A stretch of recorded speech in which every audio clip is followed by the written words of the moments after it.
Hey everybody, Adrian here, one of the co-hosts of Sidebar Forever, the new version of the former Sidebar Pop Culture podcast. Every month, Sidebar Forever posts brand new episodes discussing and examining pop culture and art-related topics. However, as a bonus and a reminder to listeners who followed us in our previous incarnation, we're representing some of our vintage back episodes. Many of our classic interviews and roundtables will once again be available in our podcast feed. So, please enjoy this back episode from the Barchives, and don't forget to subscribe to Sidebar Forever on sidebarforever.com, Apple Podcast, YouTube, or anywhere else you get your podcast. And hey, follow us on our socials, Facebook, Twitter, and Instagram, so you don't miss a single new episode of Sidebar Forever.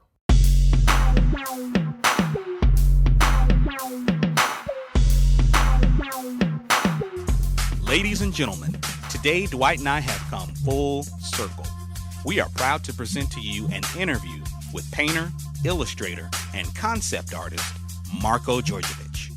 Anyone who's listened to our nauseating first couple of episodes, as if the current ones aren't still nauseating, knows we've been fans of this guy from Jump Street. Dwight has loved his stuff for longer than I have, but I caught on quickly. Marko painted over 80 covers for Marvel last year and has become one of the most popular and prolific artists in the industry. X-Men First Class, Daredevil, Blade, Thunderbolts, Wolverine Origins, Mystic Arcana, and Marvel Illustrated are just some of the titles covered by this guy in 2007, and covered very well, thank you. His recent work on the new Thor series with writer J. Michael Straczynski is a big hit, and he ain't stopping there. A quick side note, too. He's already done 60 more covers for Marvel this year, and it's only May. Just damn. Marko joined us from his home in Germany and spoke to us about his early desires to be an artist, posting on conceptart.org for the first time, the special reason he loves teaching and sharing with other artists, and his relationship with his homies, Andrew, Coro, and Jason of Massive Black. We also get into some of his personal philosophies on art, doing interior pencils for Thor, and why he has to be so fast, and you won't believe just how fast. Dwight and I thank him much for coming on with us. He's a sweetheart of a guy and a major, major talent. I was born in Germany, and I grew up here till I was 17 years old and decided to kick it and go away from home and become an illustrator because that was the only thing I was really good at. Okay. I thought about all the opportunities that I would have to get some money, and drawing was the only thing I was doing really well, and I was sucking at everything else. So I just decided to be a guy that draws and gets money for it. And I ran around for a while and got my first gig in a German company, in a German publishing house that was producing role-playing games, and I called the art director up, and I knew his books, and I was like, okay, listen, I'm 17 years old, and I'm better than all of you guys, so why don't you hire me?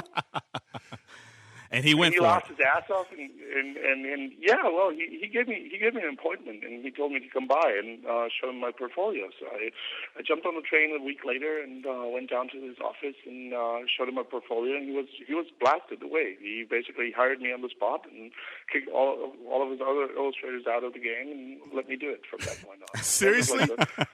Yeah, that's how I got started, and I hung out with that company for the first 3 years and basically learned what it is like to be a freelance illustrator and kind of like make your own schedule and work with descriptions and whatever. And it just went into all kinds of different directions. I was mainly an illustrator for the first large part of my career, for the first 5 years, and that's why most people don't know me from earlier than 2003 or something, because Okay. that's when I basically jumped over to concept art and Right. tried to find new venues of making money. And Right. that's where for the first time I made like an online appearance, if you want it like that. Okay. Marko, going back to like your time as a young guy as an artist, Yeah. are you the only artist in your family, and were you encouraged in your drawing as something to Well, pursue? thankfully, I'm the only artist in my family. Thankfully. Okay. And I wasn't encouraged at all. I can't even tell you how much I was discouraged in working as an artist. Okay. That's also mainly one of the reasons I don't talk to my family anymore. Wow. And yeah, I mean, basically, it's really I was like the black sheep and the crew. And I don't know of anybody in my family that actually had any interest in art at all. Have they come around since you've gotten a bit successful doing this? I mean, have things turned around a bit? Oh, they're trying, but I'm not giving them a chance. Okay. You fuck me once, you fuck me never again. You're a man after my own heart. I tend to be a bit of a grudge holder myself, so. Well, I'm a person of extremes, you know. Like either I love you or I hate you. Okay, I understand. There's no in between with me. Okay. So note to self: we'll stay on your good side. On the good side, yeah. Well, you're on the right track right now, so don't worry. Okay, cool. I had read online, Marko, that most of your early stuff was black and white. At what point did you start painting? Just a year and a half ago, maybe. When I got the gig for Marvel. Hold on, man. Hold on. Let's pause for a minute. Hold on. You just started painting 18 months ago. Yeah, pretty much. Come on, man. No, seriously. Are you being serious? Dude, I made maybe three or four paintings before I started working at Marvel. Okay, pardon my French, but god damn. Well, I'm glad you like them. Yeah, incredible, sir. Wow. Thank you. Well, I had to. I mean, okay, here's the deal. I decided to move back to Europe, and Marvel came around, and they offered the job. And I was in the situation, okay, when I moved back to Europe, I'm not going to have a job, and Marvel's offering me a job, and I got to do it right. Mm-hmm. So I just boxed myself into the corner and told myself, okay, you got to do this now. And I mean, painting basically, there was maybe a certain knowledge on how to approach a painting, but there weren't really any paintings that I've done. So you didn't have any practical painting like skills or disciplines prior to you sitting down just under 2 years ago and saying, hey, I'm going to make this happen. Well, there was a couple of, like, as I said, like 3, 4, maybe 5 paintings that I made before my time at Marvel, but none of them were, like, outstanding or anything. I mean, like, they were okay or decent or whatever, decent enough to convince Marvel that they wanted to give me the gig. But yeah, better than that, sir. Better than that. Holy but there was no big body of work, you know, like there was not like a portfolio full of paintings or anything anywhere. So basically the 80 covers that you did for Marvel last year, or the 80 paintings that you did last year, is making up for lost time. Exactly. Well, it's 140 now, so I'm at 140 covers right now. Wow. Okay. Wow. You are a wunderkind, sir. Seriously, that shit is dope, dude. Wow. Well, no, it's a conversion rate. No. I swear to God, once you lose 40% out of every paycheck you get, you double your you double your workload. Exactly. No. Come on. Yeah, come on. Call me. Call Marko. Call me. That's crazy, man. Do you do any painting in traditional analog media, or is everything, or a lot of what you're doing being done digitally, or? Well, my production work, yes, absolutely digital. Okay. It's just so much easier. It's from a production standpoint, it's the easiest way to get stuff done. I mean, like how many times you paint a painting and you kind of forget that one of the characters has blue eyes instead of green eyes. You know? Okay. So it's just so much easier to make a fix like that within like a split second and send the finished image back, the fixed image back to the client without even thinking about it. Like just the hassle that it would be like fixing little things and rescanning or reshooting the picture and just taking it back into Photoshop and cleaning it up and adjusting the contrast so it equals the original piece, the traditional piece. It's just so much of a brain fuck. So I'm trying to stay away from doing any traditional work in the traditional sense for any production oriented work. It doesn't make sense on my part. Okay. So I didn't mean to cut you off, but so are you saying that to imply that for personal stuff and for fine art stuff, you do try to experiment with traditional analog media? And well, absolutely. Then it's my work. I mean, then it's my work, and nobody's going to talk about it or revise it or anything. There's no deadline attached to it. Exactly. And you don't have to shoot it. You don't have to scan it. You just put it on a wall and it's yours. And nobody's gonna come along and complain about like little fixes or whatever. So I can make a clear cut between traditional or personal work and actually production artwork. Okay. Awesome. Okay, so now you were a young guy. You were working for, I guess, RPGs, and yeah. And now, at what point did you hear about concept art, and when did you start posting on it? That's a good story. I have a good friend here over here in Germany that does art, and he's been doing art forever. And he has a small little advertising company and everything. And he knew about concept art, and he was begging me to post there. He was crazy. He was like, okay, you got to post there. You got to post there. Look, everybody's posting there. There's Jason Manley posting there. There's John Foster posting there. Mm-hmm. You just have to belong to this crowd. And I was like, oh no. As soon as I post there, everybody's gonna laugh at me. You look at those guys; they're like big sharks, and I'm just a dude, you know. Like, and and he just talked me into it for an entire week, and it was in 2003. Then I don't know, like maybe to do him a favor, or maybe to just not listen to his complaining anymore. Get him off your back. Yeah, exactly. I mean, I just took like whatever I had on my computer and put it online, and it made an immediate splash. It was an enormous feedback I got, and John Foster. He was like the fifth guy to reply, and after that thread basically exploded. And I don't know. That's how I got into concept art, I guess. Yeah, that's what I was going to ask. If people like, did they immediately just like go ape shit and like, okay, who is this guy? Yeah. What is he doing? Yeah, much. Okay.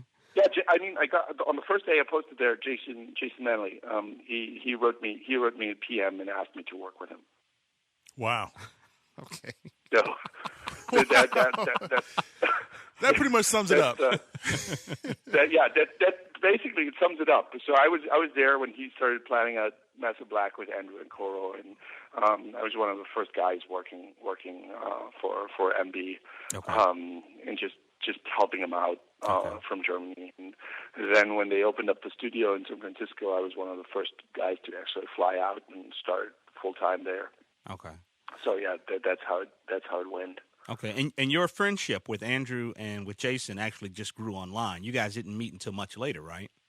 Okay, so yeah, what we did was, I mean, Coro, Jason, Andrew, and I, we all of us had talked online for a while. Mm-hmm. I mean, I had contact to all three of them, and it was a great contact. Like, there was immediate friendship and respect there, but we basically had never seen each other. So, I mean, they knew each other, Jason and Andrew, from their studies, and Jason and Coro from whatever. Mm-hmm. Then the Amsterdam workshop came ahead, and it was like 3 days before the workshop started, and Jason basically talked to me on MSN, and he was like, hey man, you should totally come out and teach with us. And I was like, okay, I'm going to do it. Jumped on a train and waited for them the next day to arrive in Amsterdam. And I had never met these guys before, like in real life. And they jumped out of the train, and it was immediate friendship. Like, that first night was our night, and we all knew we're not going to break apart anymore. It was what you call love on first sight. Okay. We four just stuck together from that point on, and I mean, they're still my best friends, all three of them. Okay. I love them to death, and each one of them is one of a kind. You know, like, you can hate them, you can love them, but they're still such a big part of my life. Okay. That I'm just in a position right now where I'm already so far away from them again that I miss them every day. So they're just my homies and my crew. Okay. Like that. That's cool, man. That's awesome, man. Did you enjoy being a part of the workshops, like teaching and working with younger artists, and Yeah, I mean, like, I never had a teacher, right? And you might know this, and I think it's not a big secret that I'm self-taught. Mm-hmm. And I know that for my first 25 years or what in my life, when I was young, before I discovered concept art and everything, I was just so full of questions, so full of ideas and knowledge that I wanted to have, and I wanted to talk to people. I wanted to have a teacher that explained stuff to me, and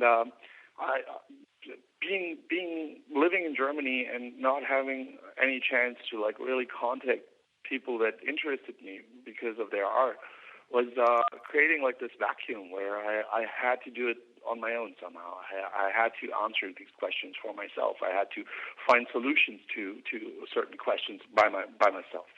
And I know that route, going that route artistically is a really hard and long one, and a really unsatisfying one, because you run into walls, like inner walls, just because of misconceptions and not having a certain knowledge that you need to, constantly. And I know what artists are going through, and if you're young and have the chance to get somebody to teach you stuff, I think that's an invaluable gift for every artist that wants to start out. And I want to be the guy that gives that back. Like, I have no problem with doing the workshops and opening up like the gatefolds of my knowledge and just pouring them over people. I think that's the only thing that is good that came out of myself being self-taught, because I might have solutions to problems that are completely different from art school solutions or classical teacher solutions. Sure. Because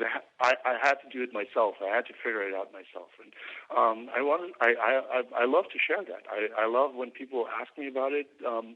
I'm super open-minded about giving it all away for free, and I really enjoy the workshops, even though they can be tiring, even though you get the same question asked 100 times, like what kind of paper do you use? But I mean, still, as if that was the will make you draw better. Yeah, why? I mean, like I know people like Coral can make art on a piece of toilet paper, and it doesn't matter. So it's just so funny. And I went through those same misconceptions. Like I was thinking, man, there has to be a secret. There has to be the perfect medium. There has to be like the perfect pencil to use. And but I was forced to find those solutions by myself and find out what works best for me, and that's what I teach. I teach people to open up and find out what works best for them, because art is without rules, and it has no perfect route. And some guy will be a perfect portrait painter, for example, just because he has a certain way of approaching a picture and making portraits. And another guy will be a badass illustrator just because he has a certain visual language that he can pour out onto the paper that makes it unique. And my idea behind it is just to really force people to open up and realize that the only way to become a good artist is being confident with your stuff and realizing that there's no perfect answer out there, but that the answer is already within you and within the way you like doing what you do. You're awesome, man. You're totally awesome, dude. This is Dwight again, if you can hear me. And dude, that's what I like about the concept art guys, and the general philosophy that you guys have anyway is one of total giving, dude. Thank you. But I mean, like, what's it good for to keep your secrets? I mean, the only thing you're doing is, like, when you give away your secrets, you make all these kids your rivals. And when you make all these kids your rivals, they make you run faster. So you're doing something good for yourself. Right. And that's how I see it. That's why the concept artists over the past 10 years have just gotten amazing skills because it's a ritual of sharing and creating, and people are getting so much better, so much faster. And it just keeps everybody running. It keeps everybody in a constant motion. Nobody gets lazy, and nobody, relaxes on what he achieved like 20 years ago. So I think that's a very vital thing to do, to just to keep yourself entertained and to be sure that you're not going to be old iron tomorrow. And I really think that that's one of the major reasons why a lot of the guys started to post and share, because they wanted to create a certain rivalry in people, or maybe a competition for each and every one of them to just feel themselves again. It's just amazing how much the internet allows you to have a vital competition around you. Mm-hmm. I'm trying to think of the best way to ask my next question, Marko, based on what you just said. But in concept art and in other forms of art other than comics, and I know you're basically you're a comic guy now, in addition to being a concept designer and other things. But in comics there's fandom, and in concept art there isn't fandom. Like people who buy games or see your illustrations in RPGs, they don't know necessarily, I guess, who you are. They just admire. Don't say that there's no fandom in concept art. I think there's a lot of fandom in concept art that already steps over its own bounds. I mean, there's one example that really freaks me out, and that's I think we're living in a day and age where it's not the lack of talent anymore that we should take care of. It's the lack of individuality in some fans that really scares the shit out of me. Like, I can give you, for example, one story. Wes Bird is one of my best friends, also a guy from Massive Black, and he's one of the most prodigal and talented young artists out there that I've ever seen. That guy would just kick my ass every day when I got into the studio. Okay. Like, if I would do four concepts for a gig, he would do 6. If I would do 10, he would do 20, and all of them would be badass. That guy is fucking crazy. So this guy has developed his own sketchbook style and posted on concept art, and he got like I think he must have just hit the nail with people, and he got so many admirers. But now, if you look at a lot of young guys, they're basically nothing more than his copycat. Mm-hmm. And it's horrible. It's horrible to watch, because these people are not only copying a certain technique that Wes uses. They're copying his visual language, mm-hmm. and they're copying his symbolism. They're copying the way he composes stuff. Mm-hmm. It's not only anymore about like, I'm going to learn to draw like him. No, they're swallowing him, and they're trying to be like him. And this is one amazing. Did you see the assassination of Jesse James by the coward Robert Ford? No, the movie? I didn't. No. I didn't either.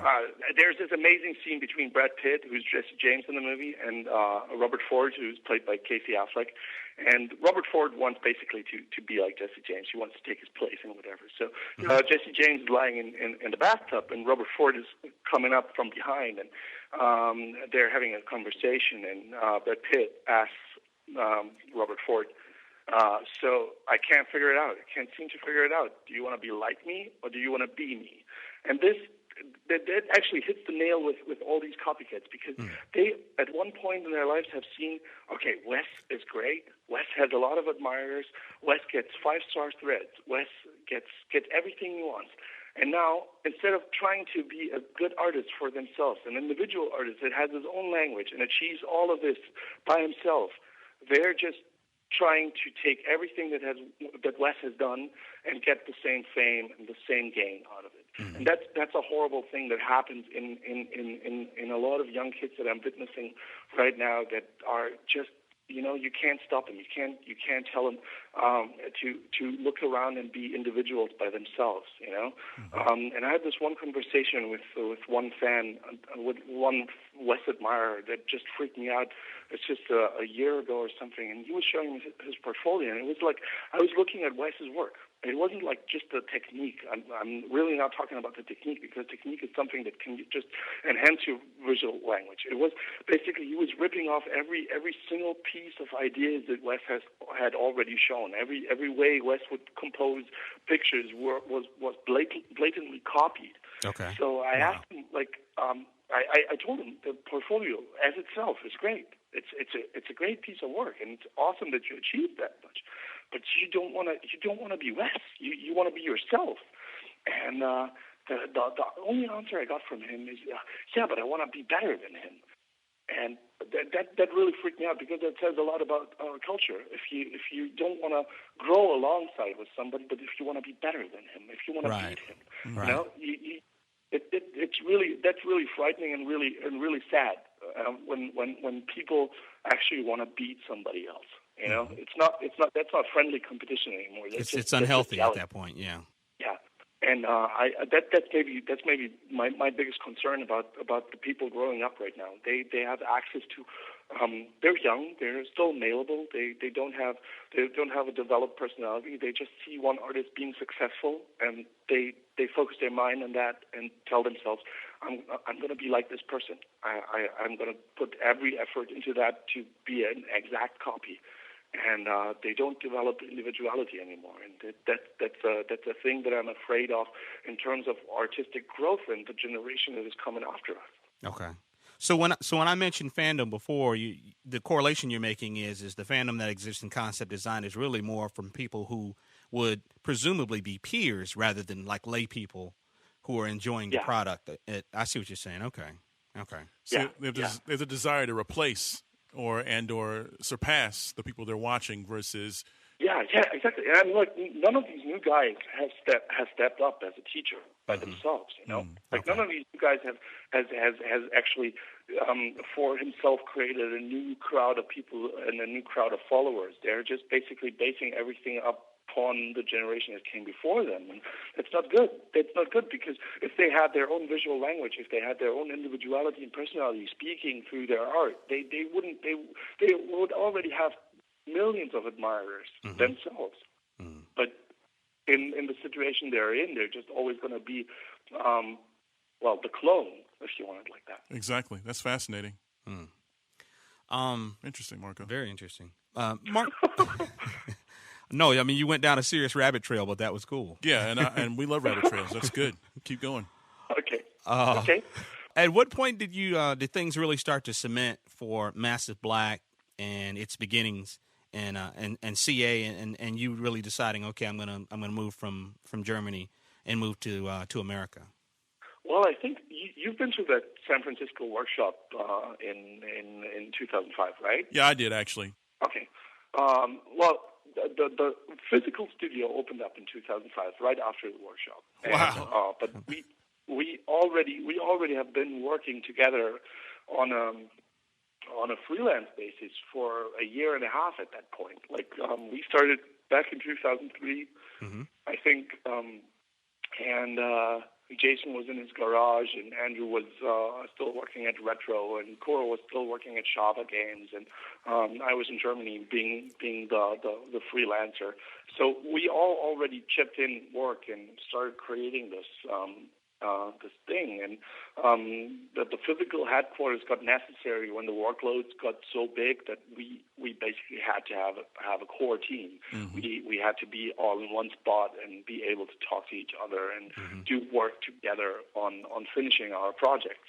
So it was basically I think it was February 2005, if I'm not wrong, that the studio physically opened in San Francisco. Okay. Did you enjoy California and your position at MB? I mean, did you take to American culture versus? I say American culture, but I mean it's all the same. Yeah, it's they can. Well, be very... I tried for 3.5 years. I had this futile fight against American culture, and I tried to wrap it around my belt, but it didn't work. That's why I had to give up and go back. Okay. We were curious if you went back, for practical reasons, or if you went back because you and Jelena were talking, I guess, about getting married and maybe wanting to go out. We weren't sure. Well, it's all. There's a lot of things that play together at one point. I think if I would have stayed single, I would have stayed with Massive Black for a long run. Okay. I really never had a day where I didn't like going to work. Actually, I loved going to work every day. Okay. So I possibly would have stayed like till the doors closed or whatever. I don't know. But Germany always had like this fascination of being my home country, just because I know how to get around here easier. I like certain things in Germany a lot better. For example, foreign policy, and I yeah, my jabs are coming low today. Stick and move. Marko Djurdjevic is light on his feet, baby. Yeah, he is. Yeah, so basically, I just decided I don't want to raise kids there. I really don't. As much as I love my friends and as much as I had fun at Bath and Black and as much as I don't know, I miss the guys every day. I still had to make a decision in terms of my future, and my future is definitely going to be having kids and letting them grow up next to me. And I just wanted to acquire a place, to do that. Right. And Germany was a good step back. I mean, that's just one thing. If you know the country, you know the bureaucracy and all the things that go hand in hand together with it. Stuff is so much easier for you. So that was basically the entire reason behind it. But it was all in good love. We separated like true friends with lots of tears and a good night of drinking. And and I visit them as often as I can. Okay. And, still maintain my close relationships with the people. Okay. I mean, that's how I roll. I've always listened to my guts, and all decisions I made basically within a split second, and Okay. I've run perfectly so far with it. I think that's a good decision for life, because if you question yourself all the time, you just end up like questioning yourself. You lose so much time and energy on questioning, and not doing anything. And I can lose my time better than that. Yeah. That's one of the things you're saying, character ideation, that I like too. You were saying how don't waste your time and bog yourself down in a bunch of self-doubt. And at some point, if you're not doing what you want to do when you're doing your pencils, to get up and walk around and go have time with your friends and then come back to your project fresh. Exactly. That's how it is. I mean, like that's how I perceive art and how I've always done art. Like I start out without a concept and I let the concept become, and it's not like I never understood like big planning phases or laying out 100 thumbnails and deciding what the best one is. Okay. It's just like there's just so much wasted energy that goes into nothing. And I really think when I'm a very focused person. Once I start working on something. So I can really get shit done in a really small amount of time because I focus so much on something, and that's why I normally do all my covers in one sitting. Because I know if I will allow myself to go back from the work or leave the work sitting there for a day or two, I would already hate it. And I would not like touching it up anymore, and it would just look bad, and I would start overworking it. So when I sit down, I just try to have like this one focus and decide. Okay, it's like finding your zen. It's like washing dishes. When you wash dishes, you don't want to do anything else besides washing dishes because then you're washing dishes for the entire night, and they're never going to be clean. Exactly. That's very true. When I do my work, I just want to do my work and nothing else, and just get it done and move on with my life. Okay. That's a good segue into your relationship with Marvel and the 80 covers that you did last year. And you say you're 60 deep now in 2008, and we're only halfway through the year, right? Yeah. Okay. We read online, man, the story about your X-Men redesigns, and you posted them on conceptart.org. And then, exactly. you got a lot of fan mail, a lot of praise mail, a lot of hate mail, a little hateration going on. But anyway, you definitely stirred up the pot, and I guess an editor at Marvel saw your stuff and offered you a gig. Yeah. Okay. Yeah, I think it made the round, and Joe Q saw it, and Chris Allo, who's the talent manager, saw it, and like everybody loved it. Everybody loved it, and everybody was saying, okay, why isn't this guy working for us? So Chris gave me a call and asked me if I wanted to start out, and they asked me if I wanted to do a test piece because they wanted to see how I interpret interpret like a description I get from them, and I did the test piece over a weekend, and basically the next day I got hired. Okay. So that's how the whole story went. I mean, they loved it from the get-go, and they wanted to get me exclusive as soon as possible. So I'm sure they did. Since I started out, I've been under strong contract with them. Okay. And I've been exclusive since then, and I'm going to be for a long time, as far as I can tell. Okay. Of your covers, and that's how Dwight and I discovered you, man. And I used discovered you in quotes, or that's how I discovered. That's you. how you discovered him. Yeah. I started seeing I like the Blade series, and I love the covers. And then I started seeing the covers you were doing for Daredevil, and then and X-Men First Class and all that stuff. And I'll try to refrain from using the word badass since you dogged out somebody for using the word badass earlier when we were talking. But they are badass. Thank you. And especially the Bullseye and Green Goblin cover. Okay. That was fucking awesome. Anyway, that was my only baby question. I'm sorry. But don't worry, I can live with one. Okay, just one. We'll squeeze just one under the radar. But how was editorial on those early Blade covers and the Daredevil covers? Like, seriously, I had the smoothest ride in my entire career since I started working for them. They love everything I do, and they leave me alone, and that's worth more than any exchange rate. You know, it's just such smooth sailing. You go to work, you deliver your sketch, you get it approved, you go on. I couldn't say one bad thing about the company. I love them, I really do, and they're doing great work and just leaving me alone. And they know I do my best work when I'm just left alone. And they've been just so generous with me doing my own shit. And as long as I stay in certain parameters, which is the same with every job. I mean, like. Right.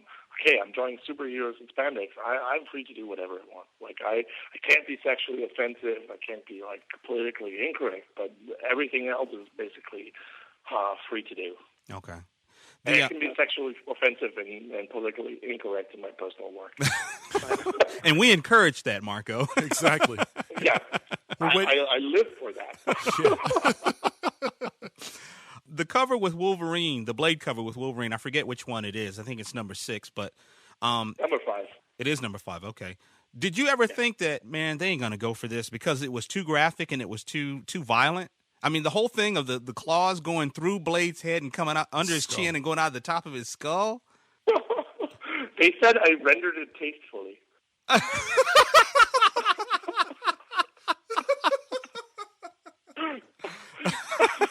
And I would have to agree. Yeah, because it was beautiful. I can't say it wasn't gorgeous.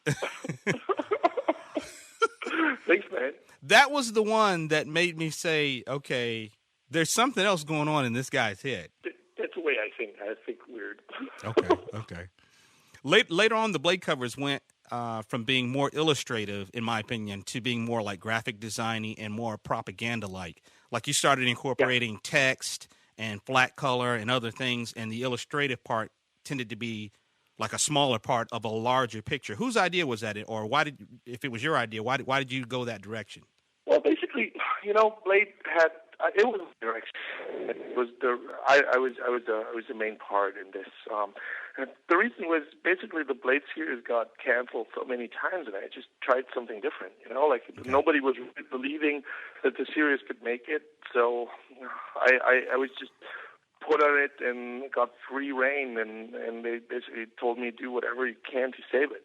Okay. So that was my approach, and just trying to find a new visual style for it, because you can't go with the same shit over and over again. And I mean, Blade has been done 6 volumes before already, and it didn't work out. So you're just bound to try something new. You know? The number 6 where he's duking it out with the guy in the Cossack hat. Now, did you come up with that jokey quote about you being a hack on the cover? Yeah, that was me. Now, what do you mean you're a hack, man? You're no hack. Dude, hold on. Well, I'm a one-trick pony. Dude, Come on, man. dude. This is Dwight speaking. Okay, if you're a hack, there is no hope for anybody else in the freaking in the comics art industry. world. Yeah. Seriously. Well, I like to consider myself that way. That keeps me keen, and I don't know. I just don't like to think about myself as being big shit. You know, it's just if I do that, I'd get lazy, and I'd rather think about all the opportunities I still have and all the things I could do, and that's why sometimes I consider myself a hack, because I have to hack shit out pretty fast, you know. Like I do production work, and I'm all these covers I did over the past year and a half. Like none of these covers took longer than 16, 17 hours or something. Mm-hmm. So I sometimes wonder what I'd be capable of doing if I had a full week on something, or if I could like really plan out something. Okay. But that would go back to me not being patient enough to do it, and so I kind of I don't know. Like sometimes it's good to have some sense of self humor. I like taking crap on myself. Well, we that. sensed that it was a self-deprecating remark, but we were like, okay, come on, man. If he's a hack, hacking and slashing is more like it. He's cutting up the competition, but that's it. You know, seriously.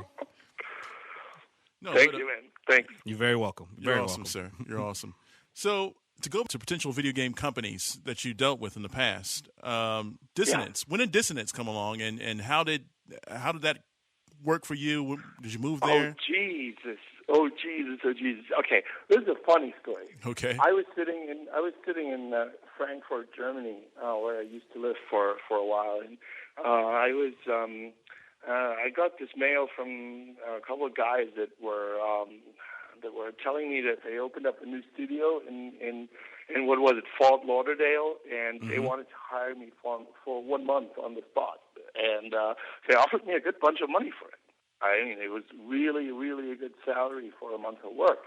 And they were like, okay, we're going to fly you out, and you can work here, and we can basically tell you exactly what we want instead of sending emails back and forth. And I agreed on doing it. And so I went on the plane, and I flew over, and I went to, like, only 2 guys, and it's in their apartment. And I'm working in their living room.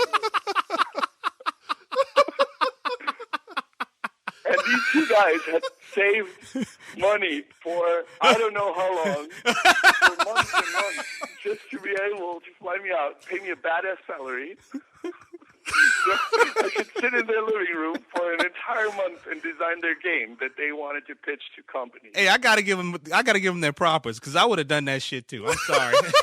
Dude, that was seriously the most awkward shit I've ever been through. Like I was expecting a studio and a hotel room, and you know, like all that kind of crappy shit you expect when you're like fucking, I don't know, super concept artist, and when you have people paying you badass salary or something. Right. But then I come to these guys, and it's like a 3-bedroom apartment, and they're like, okay, here's your table in the living room. Here's your computer. We set it all up for you.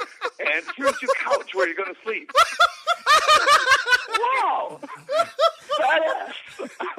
So I was there already. Did they, and San Francisco, Marko, workshop was yeah, go ahead. Did they show you your shelf in the refrigerator too? No, they actually awaited me with a gallon bottle of vodka, just to say welcome to me. Well, at least they got that part right. Yeah, they got that part right, and I had an awesome time on their couch. I was staying with them for 3 weeks, and I just designed their game at that time. I was like, okay, I can't lose anything anymore. I'm already here. Why go back? That's incredible. Dude, I'm sorry to bring back such an ugly memory, dude, because that had to be fucking horrible, man. Well, you know, like I was just, back in the day, I was a single. I wasn't giving a shit anyway, so it's all good. Okay. I mean, and now that I'm married, I can't pull shit like that anymore. Right. The good old times. So somewhere in Fort Lauderdale, there's a couch that says Marko slept here on it, right? But you gotta imagine those guys doing crunch hours at work just to get extra money, and taking on a second job just to get extra money for months and months, just so they can pay me like what, $10,000 just to fly me out and have me work on site for a month. That's fucking dedication. It really is. For not even having like an idea if they're ever going to succeed with the game or if they're going to be able to pitch it to anyone. I mean, that's really big chops to them. Okay. Yeah. Moving on to greener and more present pastures. Right. Let's talk a little bit before we let you go, Marko, about Thor. And your work with Straczynski on the series. Are you having fun with it doing the interiors? Is that a challenge for you? How are things for you as far as Thor is concerned? I never considered drawing to be a challenge. I don't consider artwork to be a challenge. It's a challenge if you make it a challenge. You know, like if you sit down and you're afraid of the outcome, and I say that on my DVD all the time, and I sound like a grandpa saying it, but it's not. You know, you're making this up. You're making up the challenge. It's all in your head. It's not a challenge to draw. Okay. It's a challenge to overcome that fear of drawing. And I really didn't feel challenged about it. I did the entire 2 issues in 10 days each, and I had fun with it. You know, like I sat down, rushed it through, and was done, and moved on with my covers. Okay, hold on. Yeah. You did the entire 2 issues of Thor. Yeah. 22 pages. In 10 days each. I told you he's fucking awesome. You don't believe that, right? No, I believe it. you, but my jaw is on the floor and I'm about to step on it. Yeah. No, that's seriously. crazy fast. 10 days each. I do 2 pages a day without a problem, without even sweating it. God. How did you end up doing the book, man? How'd you end up hooking up with Straczynski and doing the book? I think my editor asked me. Marvel wanted to do some interior work with me for like since the minute I started working there, and they were constantly asking, and it just never came along that I had the opportunity to work on something that interested me, and I just ended up like there was a slot free when Olivier was taking a break from the series of Thor. We had Warren Simons, the Thor editor, and a good friend of mine. He asked me basically if I wanted to do those two issues, so Olivier could just kick back and relax and catch up with his schedule. And I said yes because I wasn't even afraid the slightest of fucking it up or something.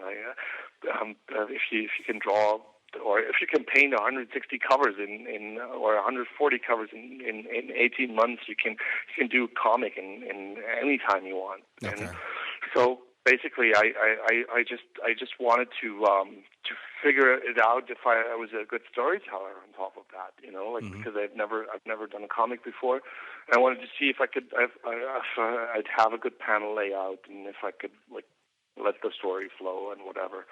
That was the interesting part for me to dive into the series. Okay. Well, before we let you go, man, definitely congratulations as far as the Thor series go, because the guy works at the comic shop that I shop at. He said it's a big hit. He said it's a big hit. So I mean, props to you and Straczynski, and I guess they just brought Thor back to life or whatever. So you know.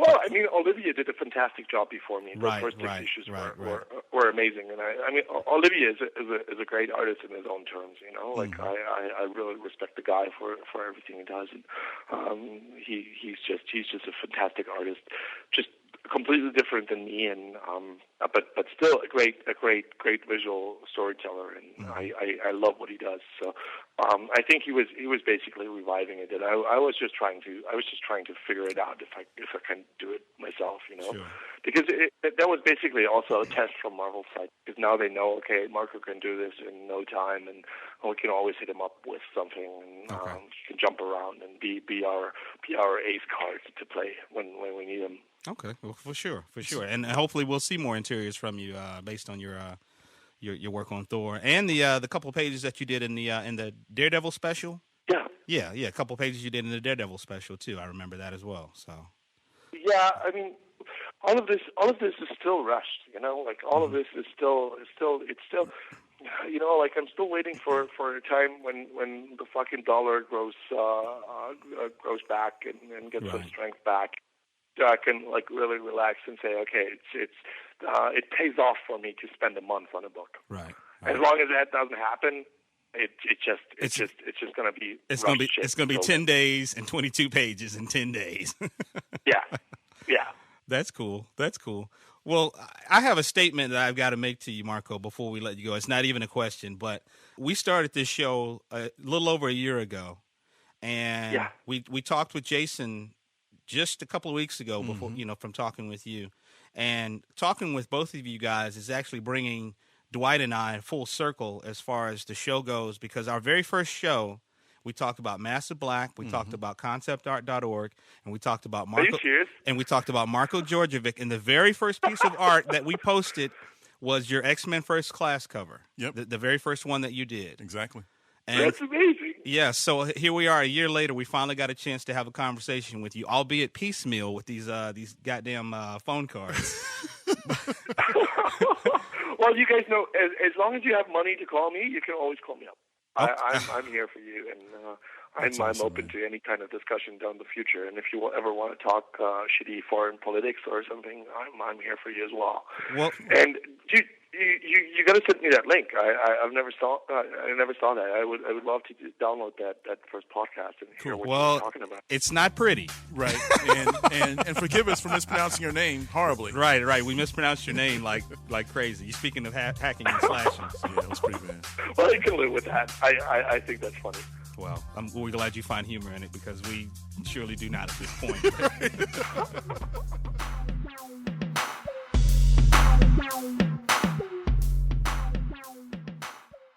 That concludes this episode of Sidebar Forever, hosted by Dwight Clark, Swain Hunt, and Adrienne Johnson. You can find us online at sidebarforever.com. Any emails or questions can be directed to us at sidebarforever@gmail.com. And also, subscribe to us on social media. You can find us on Facebook, Twitter, YouTube, and Instagram.